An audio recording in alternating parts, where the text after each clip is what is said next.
तो क्या हाल है भाई और देवियों, स्वागत है आप सभी का आज की इस वीडियो में। और आज की इस वीडियो में बात करने वाला हूं उन सभी स्टूडेंट से जो जून 2024 के अंदर अपना सीए फाउंडेशन का एग्जाम देने वाले हैं। और इस समय उनके दिमाग में बहुत सारे सवाल आ रहे हैं जिनका जवाब मैं इस वीडियो में देने वाला हूं। और साथ ही साथ उनको बताने वाला हूं लास्ट 2 मंथ का एक शानदार स्टडी प्लान। और साथ ही साथ इस वीडियो में एक सरप्राइज भी है आप सभी के लिए।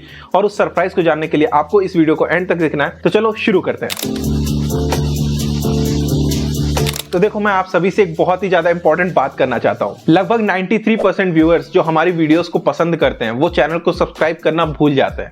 तो अगर आप लोग भी अगर अभी तक चैनल को नहीं सब्सक्राइब कर रखे हो तो चैनल को सब्सक्राइब कर लो और बेल आइकन को ऑल पे सेट कर दो। इससे मुझे बहुत ज्यादा मोटिवेशन मिलती है। तो जो सबसे पहला सवाल आप सभी के दिमाग में आ रहा था वो ये आ रहा था कि जो अभी हमारे पास टाइम बचा हुआ है उसको सही तरीके से अगर यूटिलाइज किया जाए तो हम क्या जून 2024 का एग्जाम पास कर सकते हैं। तो ये सवाल मुझसे 2 लोगों ने पूछा है। पहले तो वो जो अभी 12th का एग्जाम दिए हुए हैं, ठीक है, और अब वो प्लान कर रहे हैं कि जून 2024 में एग्जाम देना चाहिए कि नहीं। और दूसरे वो जिनको टाइम तो प्रॉपर मिला था वो बट अभी किसी कारण की वजह से नहीं पढ़ पाए थे और अब वो सेम सवाल मुझसे पूछ रहे हैं। तो मैं आप सभी को जवाब देना चाहता हूं, अभी इस समय आपके पास 80 डेज अवेलेबल है। और अगर आप 80 डेज को सही तरीके से यूटिलाइज कर लेते हो तो ना केवल आप सीए फाउंडेशन पास कर सकते हो बल्कि सीए फाउंडेशन में 250 प्लस भी, 300 प्लस भी, 350 प्लस भी ला सकते हो अगर आप सही तरीके से पढ़ाई करते हो। तो किस तरीके से आपको ये लास्ट के 80 डेज को यूटिलाइज करना है वो मैं आगे इस वीडियो में बताने वाला हूं। तो वीडियो को एंड तक जरूर देखना। और जो दूसरा सवाल आ रहा था वो ये आ रहा था कि पढ़ाई तो अच्छी खासी चल रही है बट जो पढ़ा हुआ है ना उस पर कॉन्फिडेंस नहीं आ रहा है। तो देखो, मैं एक फैक्ट की बात आप सभी को बताना चाहूंगा कि जो भी प्रोफेशनल एग्जाम पहली बार देते हैं, ठीक है, उनको कभी भी कॉन्फिडेंस इतना ईजिली नहीं आता है। और अगर आपको नहीं आ रहा है तो ऐसी कोई गलत बात नहीं है, क्योंकि मुझे भी नहीं आया था, ठीक है। तो अगर आपको भी कॉन्फिडेंस नहीं आ रहा है तो आपको टेंशन लेने की जरूरत नहीं है। आप सही तरीके से पढ़ाई करते चलो, रिविजन्स करो और जब आप एग्जाम्स के पहले मॉक टेस्ट सॉल्व करोगे, ठीक है, और जब आप आसानी से उसको सॉल्व करते चले जाओगे आपको अपने आप कॉन्फिडेंस आना चालू हो जाएगा। एंड ट्रस्ट में, अगर आपकी पढ़ाई अच्छी चल रही है आप एग्जाम में फोड़ के आने वाले हो। तो बस सही तरीके से पढ़ाई करते चलो। तो देखो, स्टडी प्लान के बारे में बात करने से पहले ना मैं आपको एक बहुत ही ज्यादा इंपॉर्टेंट टिप कह लो, एज अ बिग ब्रदर मान लो, अपना दोस्त मान के मान लो, या तो छोटा भाई मानते हो तो वैसे मान लो, ठीक है।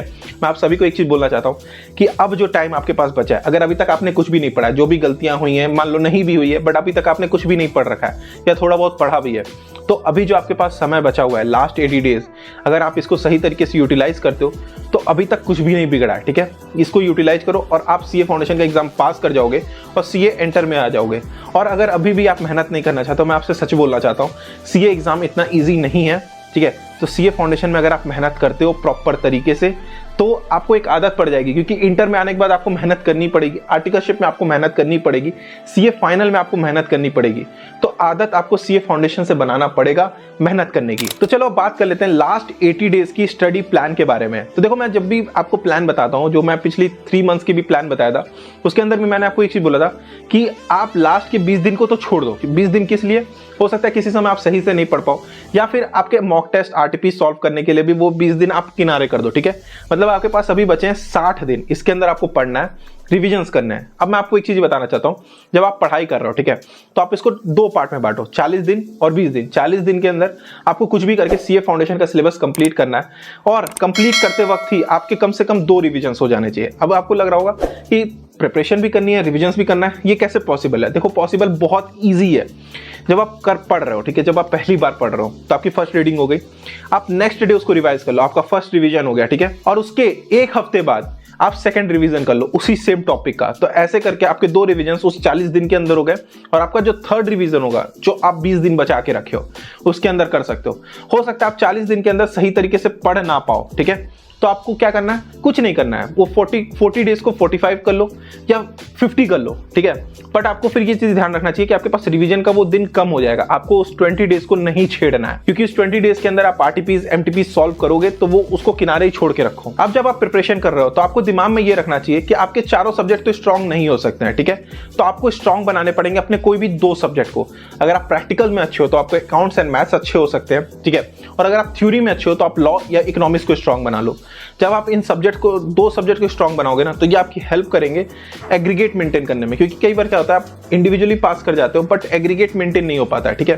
तो एग्रीगेट बनाने के लिए आपको कोई भी 2 सब्जेक्ट को स्ट्रांग रखना पड़ेगा जिसमें आप 70-80 नंबर लेके आ रहे हो, ठीक है। बट अब आप मुझसे ये पूछोगे जो प्रिपरेशन करना है क्या उसमें 100% प्रिपरेशन करना है या किस तरीके से करना है। तो देखो इसके ऊपर मैंने डिटेल में वीडियो ऑलरेडी बनाई हुई है, वो लास्ट 3 मंथ्स की स्ट्रैटेजी बनाई थी ना, बस आप उसको देखो। मैंने उसमें बताया था कि कितना कितना आपको पढ़ना है, ठीक है। तो वो वीडियो आपको हेल्प करेगी, लिंक मैं आई बटन में दे रहा हूँ, आप इस वीडियो के बाद उसको देखना और जो भी मैं बता रहा हूँ उस वीडियो के अंदर उसको नोट करते चलना। तो अगर आप ध्यान दोगे तो आपने एक ही कॉन्सेप्ट के 3 बार रिविजन्स कर लिए हैं, ठीक है। और आप मॉक टेस्ट सॉल्व करोगे, आरटीपी सॉल्व करोगे तो आपके काफी ज्यादा रिविजन्स हो जाएंगे और एग्जाम के पहले इतना रिविजन होना बहुत ही ज्यादा शानदार होता है। अब एक सवाल जो आप सभी का आ रहा था मैथ्स को लेके, वो ये आ रहा था कि मैथ्स पढ़ सब लेते हैं बट जब 5-6 दिन बाद या 10 दिन बाद वो सेम कॉन्सेप्ट के क्वेश्चन सॉल्व करने जाते हैं, ठीक है, तो सब कुछ भूल जाते हैं, मतलब कुछ भी याद नहीं रहता है। तो इसका सबसे बड़ा कारण ये होता है कि आप रिविजन्स नहीं करते हो, ठीक है। अब सवाल ये उठता है कि जब हम लोग मैथ्स पढ़ रहे हैं, क्योंकि एमसीक्यूज आते हैं, तो क्या होता है ना कि हम लोग नोट्स नहीं बना के चलते हैं, ठीक है। तो जिसकी वजह से क्या होता है कि अब रिवीजन करना है तो बुक उठानी पड़ती है और जब आप बुक उठाते हो तो बहुत ज़्यादा टाइम लग जाता है, जिसकी वजह से क्या होता है ना कि आप रिवीजन के चक्कर में आप पढ़ नहीं पाते हो और पढ़ने के चक्कर में रिवीजन नहीं हो पाता है। तो इसी सेम प्रॉब्लम के लिए ना मैं सीए इंटर में यूज करता हूँ ये लॉ के फ्लैश कार्ड्स यूज करता हूँ, ठीक है। तो इन फ्लैश कार्ड्स का फायदा क्या होता है, देखो इन फ्लैश कार्ड्स का फायदा ये होता है कि मुझे एक्स्ट्रा टाइम नहीं देना पड़ता है रिवीजन के लिए और बहुत ही ज्यादा कन्वीनियंट होता है। जैसे मान लो सुबह मैं टहल रहा हूँ, ठीक है, तो मैं टहलते टहलते अपना सीए इंटर का लॉ का रिवीजन करता चलता हूँ। तो मेरे दिमाग में आया कि कुछ इस तरह के कार्ड हों जो आप सभी के लिए भी हेल्प करें मैथ के अंदर, ठीक है। तो मैंने अमेजोन पे चेक किया तो मुझे मिला कि रैंशो रिवीजन की तरफ से, ठीक है, फ्लैश कार्ड्स आते हैं जो कि अराउंड 349 रुपीज़ के अमेजोन पे हैं और उनकी वेबसाइट पे 329 रुपीज़ की है, ठीक है। दोनों का लिंक मैं डिस्क्रिप्शन में दे रहा हूँ, मैं आपको सजेस्ट कर रहा हूँ, मैंने खुद देखा है, ठीक है। और उनके जो कार्ड्स हैं, सबसे पहली बात तो कलरफुल है और जो दूसरी चीज़ है कि उनके कार्ड्स में प्रॉपरली कॉन्सेप्ट्स मेंशन है, ठीक है। अगर आप एक कार्ड उठाते हो और आप उसको देखोगे उसमें कॉन्सेप्ट भी हैं, इंपॉर्टेंट जो क्वेश्चन के एडजस्टमेंट होते हैं वो सब भी लिखे हुए हैं और जो कार्ड्स प्रिपेयर किया गया है वो सीए फैकल्टी ने प्रिपेयर किया है, ठीक है। तो इससे एक चीज़ पता चलता है कि जो भी उसमें इंफॉर्मेशन दी है वो कोई फालतू तो नहीं दी हुई है। और एक चीज़ मैंने और देखी थी जब मैं उसमें स्क्रॉल कर रहा था, जो फोटोज उसमें लगी हुई थी उसमें मैंने देखी कि वहाँ पे जो कॉन्सेप्ट इंपॉर्टेंट है, ठीक है, वहाँ पे मेंशन किया गया कि हाँ ये इंपॉर्टेंट है एग्जाम प्रोस्पेक्टिव से। कुल शायद 44 कार्ड्स हैं और मैं आपको सजेस्ट करूंगा आप ले सकते हो, ठीक है। कोई स्पॉन्सर्ड वीडियो नहीं है बट हाँ ये आपके लिए बहुत ज़्यादा हेल्पफुल होगा। तो इसी चीज़ से ना मेरे दिमाग में एक आइडिया आया कि अगर आप इस वीडियो पे 100 कमेंट करते हो, ठीक है, और 100 लाइक्स भी कर देते हो तो मैं एक कार्ड, मतलब एक कार्ड का जो डेक होता है वो मैं आप में से किसी को, आप पहली बात तो 100 कमेंट करना कि आप क्यों ये कार्ड लेना चाहते हो, ठीक है। तो आप वो कमेंट करोगे और उनमें से ही मैं कमेंट सेलेक्ट करूंगा और उनमें से किसी एक को, ठीक है, मैं वो डेक भिजवा दूंगा आपके घर तक, ठीक है। तो बस यही सरप्राइज था आप सभी के लिए। तो बस आज की इस वीडियो में इतना ही। अगर आपको ये वीडियो पसंद आई हो तो आप लाइक करना, दोस्तों के साथ शेयर करना और हाँ इस वीडियो पे जितना ज़्यादा लाइक करोगे ना, मैं कार्ड बता ही दिया कि अगर आप 100 लाइक्स करते हो तो मैं एक कार्ड भिजवा दूंगा, वो कार्ड गिफ्ट करने वाला हूँ, ठीक है। मैं उनके घर पे डिलीवर करा दूंगा।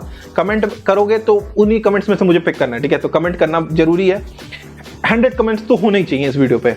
और दूसरी चीज दोस्तों के साथ शेयर करना और अभी तक अगर चैनल को नहीं सब्सक्राइब करोगे तो चैनल को सब्सक्राइब कर लो, इंस्टाग्राम पे फॉलो कर लो। और अभी तक अगर आप बातचीत सीरीज नहीं देख रहे हो, पहला एपिसोड हमने किया था देवशा भैया के साथ, दूसरा एपिसोड हमने किया था सीएस नेहा पटेल दी के साथ। तो अगर अभी तक आपने नहीं देखा है तो उसकी लिंक मैं आई बटन में दे रहा हूँ, तो आप जाके वो बातचीत सीरीज देखो। तो बस मिलते हैं नई वीडियो में, तब तक के लिए अपने मम्मी पापा का ख्याल रखो, साथ में सीए बनेंगे, साथ में फोड़ेंगे, बाय।